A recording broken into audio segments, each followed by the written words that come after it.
akan bisa tercipta keamanan di tengah manusia. Akan tercipta keamanan di tengah manusia. Sebab memang sumber yang paling dasar terciptanya keamanan adalah penguasa dan ulama. Ya. Seperti yang saya bacakan tadi di pendahuluan, ucapan Sa'ad bin Abdullah At-Tasturi, manusia akan senantiasa dalam keadaan baik sepanjang mereka mengagungkan penguasa dan mengagungkan ulama. Kapan mereka mengagungkan dua ini, maka baiklah dunianya dan akhiratnya. Kapan mereka menghinakan dua ini, maka mereka sendiri yang merusak dunia dan akhiratnya. Ya, mereka sendiri yang merusak dunia dan akhiratnya. Karena itu, di antara hal yang sangat penting sekali untuk mewujudkan keamanan di tengah manusia, setiap dari ulama menjalankan kewajiban dan tugasnya masing-masing, dan setiap dari penguasa menjalankan kewajiban dan tugasnya masing-masing, dan semuanya mengerti akan haknya masing-masing dan saling menghormati. Saling membantu, tolong menolong dalam hal tersebut. Dengan hal ini akan tercipta berbagai keamanan di tengah manusia. Ini dasar yang sangat penting sekali. Kalau kita melihat ke dalam dasar-dasar syar'i kita, ada langkah-langkah yang diterangkan dalam syariat, yang langkah ini merupakan sumber tegaknya keamanan. Dan yang melakukan hal ini semuanya adalah dua orang, penguasa dan ulama. Semuanya bersyarikat di dalam melakukannya. Yang pertama, dari dasar tegaknya keamanan di tengah manusia adalah dakwah kepada tauhid. Dakwah kepada tauhid dan memberantas segala kesyirikan. Memberantas segala kesyirikan. Kita ambil ayat yang disebutkan tadi, kisah Nabi Ibrahim alaihissalam. Ketika Nabi Ibrahim alaihissalam berdoa kepada Allah, Rabbi ja'al hadzal balada amina. Wahai Rabbku, jadikanlah negeri ini sebagai negeri yang aman. Apa konsekuensi dari keamanan? Beliau sambung doanya dengan konsekuensi dari keamanan ini. Wajnubni wa baniya an na'bud al-asnam. Rabbi innahunna adlalna katsiran minan nas. Nabi Ibrahim berkata, wahai Rabbku, jauhkanlah saya dan keturunanku dari peribadatan kepada berhala. Sesungguhnya berhala-berhala ini telah menyesatkan banyak manusia. Perhatikan, berhala ini menyesatkan banyak manusia. Ingat ya, berhala dalam penggunaan bahasa Arab itu bukan patung-patung saja, tapi segala yang disembah selain dari Allah Subhanahu wa ta'ala. Maka di sini Nabi Ibrahim alaihissalam mengingatkan bahawa fondasi yang paling utama di dalam membangun sebuah bangsa dan negara yang aman adalah dengan mentahqiq tauhid, dengan mewujudkan pemurnian peribadatan kepada Allah, dan memberantas segala bentuk kesyirikan. Memberantas segala bentuk kesyirikan. Karena itu wajar dakwah para nabi dan para rasul, misi dan visi yang paling utama mereka adalah menegakkan tauhid dan memberantas kesyirikan. Allah menyatakan dalam Al-Quran, وَلَقَدْ بَعَثْنَا فِي كُلِّ أُمَّةٍ رَسُولًا أَنِ اعْبُدُوا اللَّهَ وَاجْتَنِبُوا الطَّاغُوتَ. Sungguh kami telah mengutus pada setiap umat seorang rasul. Misinya apa? Serukan bahawa sembahlah Allah dan jauhilah tauhid, jauhi segala sesuatu yang disembah selain dari Allah Subhanahu wa ta'ala. Ini dakwah setiap nabi dan setiap rasul. Dan perhatikan ayat-ayat dalam Al-Quran. Bisa dibuka di surah Al-A'raf, juga bisa dibuka di surah Hud, bisa dibuka di surah Asy-Syu'ara, di surah Al-Mu'minun. Bagaimana seruan-seruan para nabi? Ya qaumi ibudullaha ma lakum min ilahin ghairuh. Wahai kaumku, sembahlah Allah, tidak ada yang berhak diibadai selain dari Allah. Ini seruan Nabi Salih, Nabi Nuh, Nabi Syuaib, Nabi Hud, Nabi Isa, Nabi Ibrahim, yang merupakan lambang tauhid. Dan yang lebih pelik lagi kita ambil sebagai pelajaran di sini, Nabi Ibrahim yang dijadikan sebagai lambang tauhid, bersamaan dengan itu beliau masih mengkhawatirkan dirinya dan keluarganya dari kesyirikan. Beliau berkata, wahai Rabbku, jauhkanlah saya dan keluargaku dari penyembahan kepada patung. Padahal beliau adalah orang yang paling bertauhid. Ini menunjukkan bahawa jiwa tauhid benar-benar tertanam di dalam dirinya dengan sangat baik, sehingga beliau khawatir akan dirinya jatuh di dalam kesyirikan. Khawatir dirinya jatuh di dalam kesyirikan. Bagi manusia akan bahaya kesyirikan itu. Dampaknya yang sangat negatif bagi manusia. Bagaimana kesyirikan yang sifatnya memberikan peribadatan kepada selain Allah, atau dia berdoa kepada Allah, berdoa juga kepada selain Allah. Ini adalah perbuatan kesyirikan.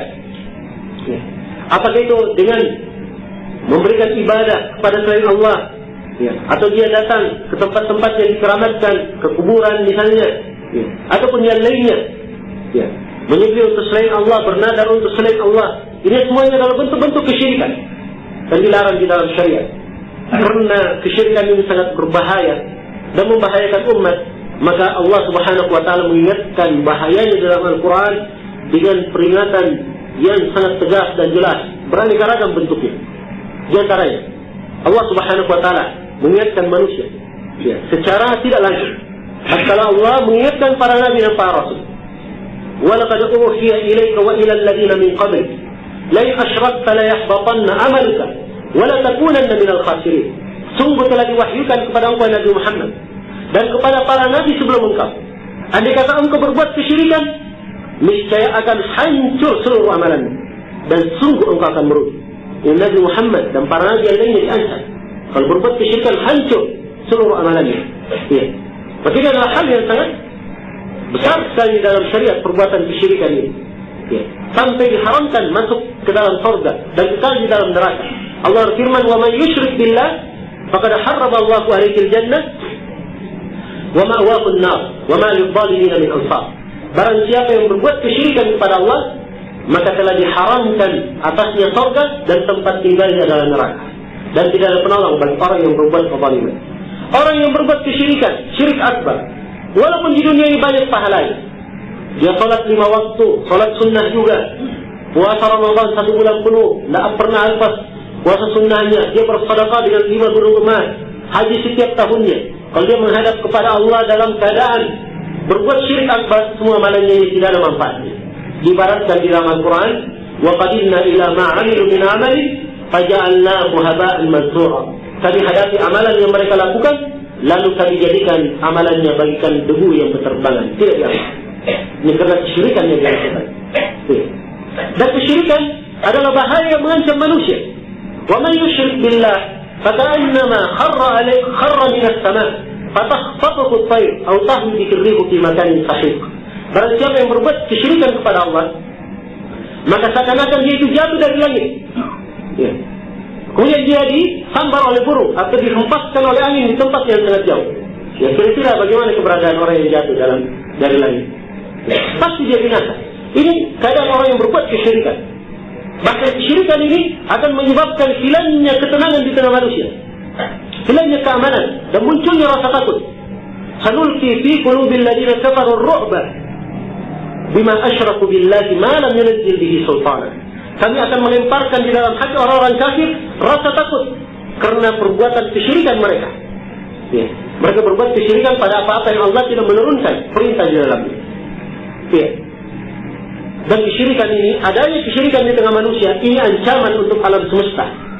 Bisa saja terjadi gempa, terbelah bumi, terjadi longsor, kemurkaan dari langit dan bumi, dari pegunungan, karena adanya kesyirikan. Allah Subhanahu wa taala telah ingatkan dalam Al-Quran, "Wa qalu ittakhadha ar-rahman walada." Mereka berkata Allah Ar-Rahman mempunyai anak.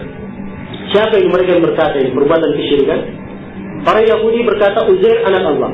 Para Nasara berkata Al-Masih anak Allah.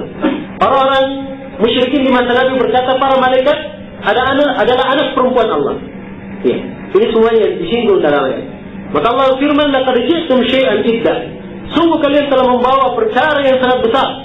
Takadu as-samawati yatafattarna minhu wa tanshaqqu al-ardu wa takhirru al-jibalu hadda an da'u lir-rahmani walada wa ma yanbaghi lir-rahmani an yattakhidha walada. Hampir saja langit itu meleleh karenanya. Dan hampir saja gunung runtuh karena ucapan kesyirikan itu. Dan hampir saja bumi terbelah karena mereka berkata bahwa Allah mempunyai anak. Dan tidaklah pantas Allah katakan mempunyai anak. Bagaimana pantas hal tersebut diucapkan? In kullu man fis samawati wal ard illa atir rahmani abada. Bagaimana pantas diucapkan sedangkan seluruh yang di langit dan di bumi semuanya akan datang menghadap kepada Allah dalam keadaan hamba. Maka Allah tidak butuh kepada siapapun. Tidak butuh kepada siapapun. Karena itu, perbuatan kesyirikan adalah hal yang sangat berbahaya sekali. Namun yang disayangkan, tatkala hal ini merupakan prioritas yang paling utama di dalam dakwah. Dan Nabi SAW memulai dakwanya dengan ini. Bahkan beliau dimusuhi oleh kaumnya tatkala beliau menyampaikan tauhid. Beliau diusir untuk membela hal ini, membela kalimat la ilaha illallah. Bersamaan dengan besarnya perkara ini dan agungnya masalah ini dalam syariat kita, juga banyak dari kaum muslimin yang menanyakannya. Terus terang, apakah itu dari kalangan ulamanya, dari kalangan dai-dainya, ataupun dari kalangan penguasa. Ini adalah hal yang harusnya kita perbaiki untuk menciptakan keamanan di tengah manusia. Ya. Untuk menciptakan keamanan di tengah manusia. Kalau ada terjadi kesyirikan di tengah manusia, maka diperbaiki dengan cara yang baik. Diperbaiki dengan cara yang baik. Ya. Dan tentunya maksud dari syariat adalah untuk menyampaikan kebaikan dan memperbaiki manusia. Ya. Itu yang diinginkan, bukan untuk memecah belah manusia. Ya. Bukan untuk memecah belah manusia. Dan jangan mengkhawatirkan hal tersebut. Yang penting dia telah menyampaikan haknya atau menyampaikan apa yang diperintah kepadanya, maka dia telah menunaikan kewajibannya. Karena itu diantara prinsip yang salah menurut saya, anggapan sebagian dai yang menganggap bahwa menyinggung masalah-masalah seperti kesyirikan dan lain-lainnya di tengah masyarakat itu bisa menimbulkan kontroversi. Ya. Kalau menimbulkan kontroversi, apakah tidak boleh untuk disampaikan? Ya. Rasulullah SAW juga ya, diperangi oleh kaumnya karena menyampaikan tauhid ini. Sebab ini adalah prinsip dasar. Dengan inilah tercipta keamanan di tengah manusia dan manusia itu menjadi baik. Ya. Sebagaimana kita menghendaki saudara kita ia masuk ke dalam surga. Ya. Dan kita juga menghendaki diri kita masuk ke dalam surga. Demikian pula saudara-saudara kita yang jatuh dalam syirik akbar, kita menghendaki bahwa mereka ini ya, sadar akan perbuatannya dan mereka juga dimasukkan ke dalam surga Allah Subhanahu wa taala. Ya, karena itu ada kesadaran. Hendaknya ada kesadaran dalam hal ini. Yang pertama, kita tanamkan tauhid pada diri kita. Kita mempelajarinya dengan baik. Kemudian menyampaikannya kepada manusia. Dan untuk membina ini saja di tengah manusia, mimbar Jumat itu sudah cukup. Ya. Tidak perlu perkara yang lain lagi. Terlalu banyak pembahasan yang harus dibicarakan berkaitan dengan tauhid. Ya. Demikian pula, kalau ingin mewujudkan tauhid ini di tengah manusia, maka juga harus ada kebijaksanaan dari penguasa yang mengarah ke sana, membuka pintu-pintu peribadatan yang murni untuk Allah dan melarang segala hal-hal yang bisa melarang atau bisa menciptakan, ya, bisa menciptakan kesyirikan di tengah manusia. Ya, karena itu Umar bin Khattab radhiyallahu taala memotong sebuah pohon. Yang pohon ini Nabi Shallallahu Alaihi Wasallam ketika berhaji beliau singgah di pohon itu. Ya. Karena banyak manusia yang singgah, akhirnya Umar memotongnya. Khawatir nanti suatu saat manusia akan menjadikan sebagai tempat penyembahan. Ya. Ini adalah upaya penjagaan. Ya. Dari Umar bin Khattab. Karena itu beliau betul-betul seperti yang disifatkan oleh Nabi Shallallahu Alaihi Wasallam adalah pintu yang menutup segala pintu fitnah. Ya. Umar bin Khattab. Baik, ini hal yang pertama yang hendaknya kita perhatikan. Kemudian hal yang kedua yang merupakan sebab tegaknya keamanan adalah penyebaran ilmu syariat. Penyebaran ilmu syariat. Ya.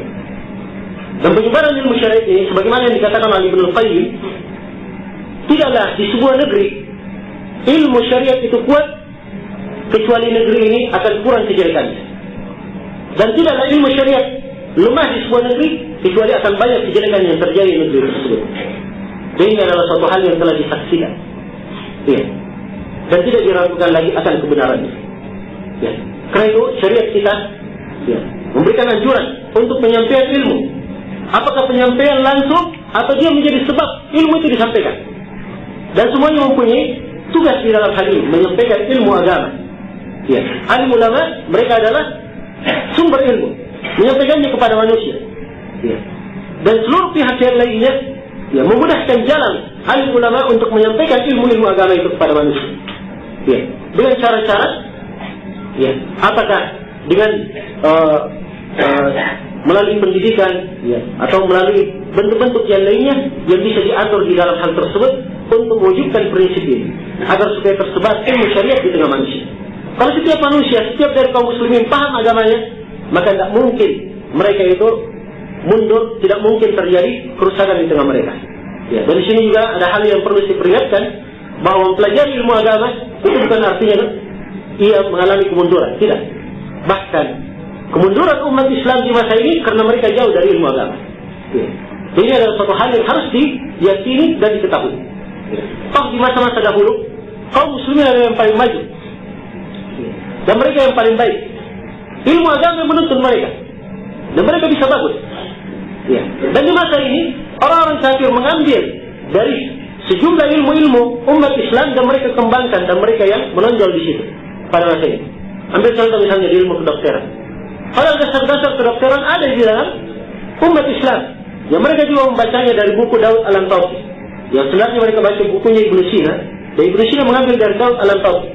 Daud Al-Antausi ini seorang ahli kedokteran yang terkenal sekali, ya, dari umat Islam. Ya, sampai dia buta. Orang yang masuk saja berobat dia tahu. Perempuan masuk awal kali datang berobat dia tahu ini perempuan masih perawat. Ya. Berikutnya dia datang katanya ini sudah menikah. Ya, dia tahu. Ya.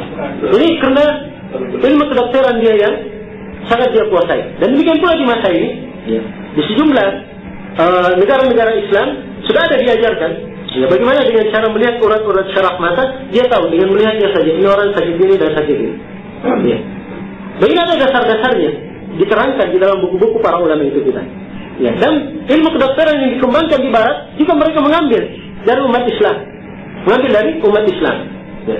Contoh lain misalnya dalam ilmu matematika, angka 0 itu dari siapa? Ya. Siapa yang mencetuskan angka 0? Angka 0 ini dikenal dari umat Islam. Ada orang yang namanya Khawarizmi, itu yang paling pertama mencetuskan angka 0. Ya, dengan angka 0 ini orang di masa ini dengan mudah menghitung jumlah yang sangat banyak. Kalau tidak ada angka 0 sulit menghitung triliun, miliar, sulit menghitung. Ya. Jadi diambilnya dari umat Islam. Ya. Karena itu sekali lagi, bagi siapa yang ingin maju, di dalam dasar syariat tidak ada pengaturan untuk maju. Ya. Dan orang yang tidak mempelajari syariat, kemajuan tidak bisa dia manfaatkan dengan baik tanpa dasar syariat. Ya. Dan inilah yang terjadi di masa ini, banyak kemajuan. Tetapi karena kurang ilmu syariat, akhirnya kadang kerusakan dan kerusakan yang banyak terjadi. Ya. Kerusakan demi kerusakan yang banyak terjadi. Coba perhatikan nuklir yang dibuat oleh negeri-negeri kaya. Ya. Nuklir yang seperti ini dilarang dalam syariat kita. Sebab dia adalah pembunuh massal yang tidak pandang bulu, menghancurkan seluruh manusia. Ya. Dan ini tidak dibenarkan dalam syariat kita. Karena itu yang berpikir membuatnya adalah orang-orang kafir yang tidak punya keimanan. Ya. Karena kemajuan mereka tidak dipandu oleh ilmu syariat, tidak dipandu oleh ilmu syariat. Ya. Berikan keberadaan Islam mengatur, ya, dan menjelaskan dan bagaimana pentingnya ilmu syariat itu di tengah manusia. Karena itu bagi siapa yang ingin menciptakan keamanan di tengah manusia, maka hendaknya ada upaya untuk menanamkan ilmu syar'i di tengah manusia dengan jalan apapun, dengan cara apapun, apakah dengan lisannya, dengan tulisan, atau dia memberikan bantuannya, atau menjadi sebab orang itu terfasilitasi untuk melakukan menuntut ilmu, mempelajari ilmu, ya, melakukan pengkaderan, atau misalnya di sebuah tempat, bagaimana dilihat orang-orang yang cerdasnya, kemudian mereka disekolahkan dengan baik, mempelajari agama dikhususkan, sehingga mereka kembali bisa membina umat di tempat tersebut. Ini adalah proyek-proyek yang luar biasa untuk mewujudkan keamanan di tengah umat. Ya. Sebab ilmu syar'i kalau tidak merata di tengah masyarakat, maka tidak ada gunanya kita melarang dari perbuatan ini dilakukan, diadakan aturan misalnya wajib jilbab, kemudian diadakan aturan wajib masuk sholat dan seterusnya, sholat berjamaah. Tapi kalau mereka tidak ada kesadaran untuk hal ini, maka tentunya ya mungkin di masa pemerintahan sekarang diwajibkan jilbab, ya mungkin kalau setelahnya tidak diwajibkan, mungkin lepas semua jilbabnya. Ya.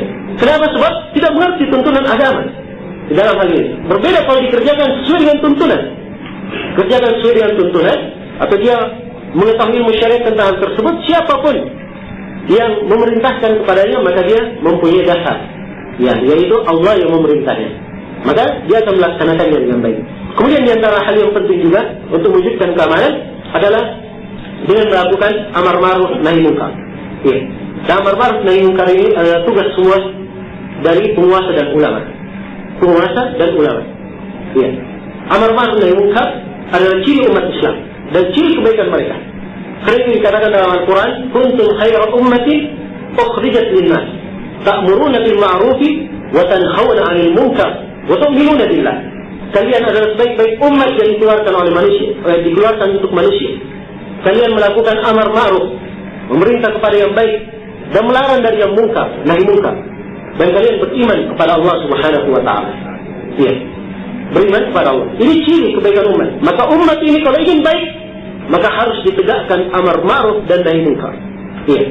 Dan Nabi sallallahu alaihi wasallam mengibaratkan bagaimana amar ma'ruf nahi munkar itu. Bagikan satu kaum yang berdesak-desakan naik ke perahu. Akhirnya ada yang dapat di bagian atas, ada yang dapat di bagian bawah perahu. Yang di bagian bawah ini tiap kali mau mengambil air, dia naik dulu ke atas, kemudian menimba dari laut, kemudian turun ke bawah mengambil air. Akhirnya suatu hari mereka berpikir, daripada kita mengganggu yang di atas sudah desak-desakan seperti ini, kita bocor aja dari bawah. Kita bocor saja dari bawah supaya kita dapat air dari bawah. Maka kata Nabi SAW, kalau mereka membiarkan saudara mereka seperti itu, mereka akan binasa, mereka semuanya akan binasa. Dan kalau mereka mengambil tangan saudaranya melarangnya, maka mereka yang di bawah ini akan selamat, dan semua yang di perahu juga akan selamat. Itulah keberadaan amar ma'ruf nahi munkar di tengah umat ini.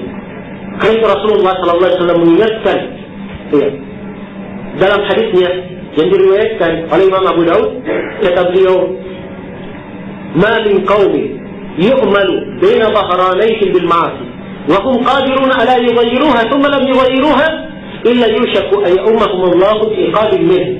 Tidak ada satu kaum pun yang diperbuat di depannya sebuah kemungkaran, dia mampu untuk merubahnya, lalu dia tidak rubah, dikhawatirkan kalau Allah menurunkan siksaan, semuanya akan kena, merata siksaannya. Maka ini bahayanya tatkala tidak ada amar ma'ruf nahi munkar. Dan apabila ada yang amar ma'ruf nahi munkar, mengadakan perbaikan, ini diantara sebab-sebab terangkatnya musibah di tengah umat. Sebab tidak mungkin Allah menyiksa satu kaum dan mereka dalam keadaan memohon ampun kepada Allah. Dan tidak mungkin Allah menyiksa satu kaum dan di tengah mereka ada orang-orang yang mengadakan perbaikan. Ini dijamin oleh Allah dalam Al-Quran. Di surah Hud, Allah menyatakan, وَمَا كَانَ اللَّهُ لِيُهْلِكَ الْقُرَى بِظُلْمِهِ وَأَهْلُهَا مُصْلِحُونَ. Dan tidaklah Allah Subhanahu wa taala membinasakan satu kaum karena kezaliman yang mereka lakukan, sedangkan kaum ini senantiasa mengadakan perbaikan. Karena itu kesadaran dari kita semua sangatlah penting, dari alim ulamanya maupun dari penguasanya, untuk senantiasa menjadi orang-orang yang mengadakan perbaikan di muka bumi, mengadakan perbaikan dan melarang dari segala pintu-pintu yang bisa merusak manusia. Dan upaya ini menciptakan perbaikan dan perbaikan, inilah yang akan menurunkan rahmat dan berkah Allah Subhanahu wa taala. Menurunkan rahmat dan berkah Allah Subhanahu wa taala. Kita tidak perlu berpikir jauh untuk seluruhnya. Kita berpikir untuk negeri kita, di tempat kita. Dan kalau di tempat kita ini ada yang melakukan seperti itu, mungkin di negeri-negeri yang lainnya juga akan mendapatkan kebaikannya. Dan Allah Subhanahu wa taala Maha Pemurah. Allah Subhanahu wa taala Maha Pemurah. Banyaknya dosa yang kita lakukan, itu pun siksaan, musibah yang diturunkan kepada kita tidak setiap hari. Andai kata setiap dosa yang kita lakukan kita disiksa, tidak ada lagi manusia yang tertinggal di muka bumi. Tidak lagi manusia yang tertinggal di muka bumi. Allah menyatakan dalam Al-Quran, "Lau yu'akhidullahu an-nasa bima kasabu, lama taraka ala dhahriha min dabbah." Andai kata Allah menyiksa manusia karena perbuatan yang mereka lakukan, tidak lagi manusia yang tersisa di punggung bumi. Tapi Allah Subhanahu wa taala mengakhirkan mereka sampai waktu tertentu sehingga mereka semuanya dihisab sesuai dengan perbuatannya masing-masing. Kemudian yang terakhir di sini, yang mungkin saya sampaikan, walaupun misalnya ada poin-poin lain sebenarnya, tapi saya cukupkan yang terakhir adalah perkara berkaitan dengan siasat asy-syar'iyyah. Siasat ini kalau diterjemah dalam bahasa Indonesia politik. Tapi sebenarnya ada juga penerjemahan bahasa Indonesia yaitu siasat. Biasanya kalau siasat itu mengatur strategi, mengatur strategi. Kalimat politik itu sebenarnya mana siasat dalam syar'i. Sebab siasat dalam syariat itu adalah melakukan sesuatu untuk mengadakan perbaikan atau menolak kejelekan. Itu siasat dalam syariat. Siasat dalam syariat ini adalah upaya-upaya yang dilakukan, upaya-upaya yang dilakukan untuk mewujudkan kemaslahatan dan melarang terjadinya mafsadat di tengah manusia. Dan ini Islam telah mengaturnya sedemikian rupa dengan aturan yang sangat indah sekali. Aturan yang sangat indah sekali. Karena itu yang berkecimpung di dalam masalah siasat syariah hanya dua golongan saja, tidak ada golongan lain. Golongan yang pertama adalah penguasa. Golongan yang kedua adalah alim ulama yang betul-betul berkompeten di dalamnya. Bukan seluruh alim ulama, tapi orang-orang yang betul-betul mendalam dalam hal ini. Karena itu dalam Al-Quran Allah Subhanahu wa taala berfirman, "Fa idza ja'ahum amrun min al-amn aw al-khawf adha'u bihi wa law rudduhu ila ar-rasul wa ila ulil amri minhum la'alimahu alladhina yastanbitunahu minhum." apabila datang kepada mereka sebuah perkara. Perkara ini mengandung keamanan, memberikan keamanan kepada manusia, memberi kabar keamanan kepada manusia, atau memberikan kabar kekhawatiran, keresahan kepada manusia. Ini kabar-kabar yang seperti ini, inilah kaitannya dengan politik yang seperti ini, keberadaan pengaturan manusia, siasat. Maka di sini diterangkan dalam Al-Quran, apabila datang kepada mereka suatu berita, langsung mereka sebarkan. Ini ayat asalnya turun menegur para sahabat. Di sebuah kisah, yaitu kisah terdengar berita bahwa Nabi mentalak istri-istrinya. Maka resahlah para sahabat. Tersebar berita ini, disebarkan. Maka Umar bin Khattab radhiyallahu ta'ala mendengar berita, dia langsung datang kepada Rasulullah, minta dijelasan hal tersebut dan selesai masalahnya. Kesimpulannya selesai masalahnya di tangan Umar bin Khattab. Maka turunlah ayat di sini. Pertama menegur sahabat. Setiap kali datang berita kepada mereka, langsung mereka sebarkan. Maka ditegur, andai kata mereka kembalikan perkara itu kepada Rasul atau kepada ulil amr di antara mereka. Katakan ulil amr bukan seluruhnya, di antara mereka. Di antara mereka. Maka akan bisa orang-orang yang mengambil istinbat, petikan hukum, memberikan penyelesaian dari masalah yang akan dilakukan. Ini ayat kaidah pokok di dalam syariat kita yang mengatur tentang pemberitaan. Yang mengatur tentang pemberitaan. Di dalam ayat ini penjelasan bahwa hal-hal yang sifatnya pemberitaan umum, berkaitan dengan rasa amannya manusia, rasa takutnya, itu yang memegang adalah ulil amr, pemerintah, penguasa, bukan hak semua manusia. Bukan hak semua manusia. Dan ini termasuk kekeliruan yang terjadi di negeri kita ini. Setiap kali ada berita, baru isu, baru gosip, sudah dilansir di mass media, sudah diadakan dialog, sudah diadakan dialog. Tapi ada hal yang tidak pantas, apalagi hal-hal yang menyangkut keamanan. Coba kita perhatikan pelajaran yang terjadi di musibah gempa di Jawa Tengah sana, di Banten. Sempat ada selentingan berita akan ada gempa susulan. Manusia sudah ramai, lari sana sini, ternyata tidak ada apa-apa. Kenapa bisa terjadi seperti ini? Sebab tidak ada sumber yang menjadi patokan di tengah manusia, yang mereka merujuk ke sana. Kalau sumber ini mengatakan ada, maka ada. Tidak ada, tidak ada. Kan begitu? Hanya mendengar berita dari sana sini, akhirnya terjadi keributan yang luar biasa di tengah manusia. Dan ini adalah hal yang tidak baik. Di dalam syariat kita, kabar-kabar yang seperti ini adalah haknya pemerintah dan penguasa. Pemerintah yang mengukur sebuah berita, sebuah kejadian, apakah ini layak untuk dilansir, disebarkan, diberitakan atau tidak. Ini adalah hak penguasa.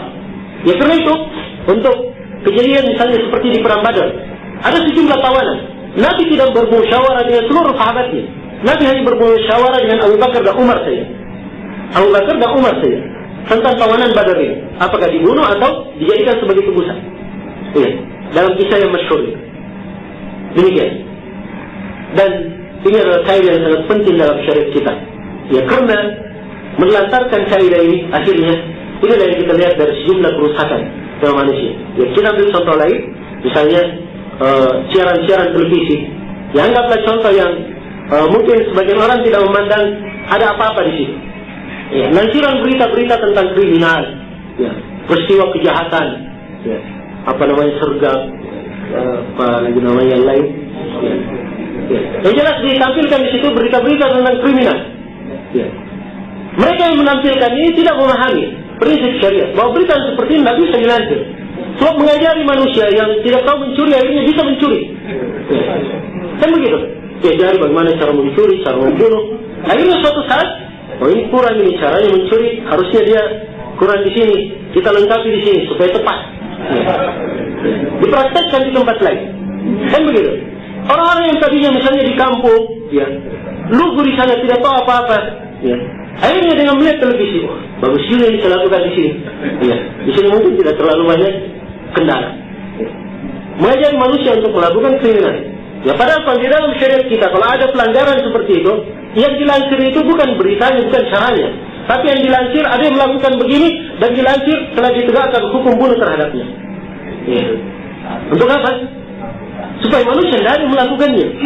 Tercipta keamanan di tengah manusia. Itulah fungsinya kenapa hukum-hukum had itu ditegakkan di lapangan, di dalam syariat. Bukan untuk menampilkan Islam itu kejam, tidak. Ya, sebab yang diinginkan dengan hukum tersebut adalah supaya manusia tahu bahwa orang yang berbuat seperti ini, begini nanti hasilnya, begini kejadiannya. Ya. Dan luar biasa di negeri-negeri yang menerapkan seperti ini tercipta keamanan. Kita ambil contoh misalnya Saudi Arabia. Ya, mobil-mobil parkir di luar ini tenang biasa mereka. Kita ke Ka'bah, tawaf tengah malam, jam berapa saja masuk Ka'bah, aman. Ya. Tidak ada merasa ada perampok ataupun ada yang lain. Ya. Dan ini adalah keamanan yang muncul secara ditegakkan hukum-hukum Allah Subhanahu wa Ta'ala. Maka penjelasan tentang atau menekuni tentang syiar syariah ini penting sekali. Ini dibutuhkan oleh dai dan dibutuhkan oleh seorang penguasa. Ya. Yang mampu mendudukkan masalah itu sesuai dengan tempatnya pada porsinya masing-masing. Ya. Ini mungkin yang saya bisa sampaikan untuk pertemuan kali ini, dan kelihatannya saya sudah mengambil waktu yang sangat banyak sekali. Ya. Mudah-mudahan apa yang saya sampaikan ada manfaatnya, dan saya mohon maaf sebesar-besarnya atas segala macam kekurangan dan kesalahan. Ya Allah Ta'ala.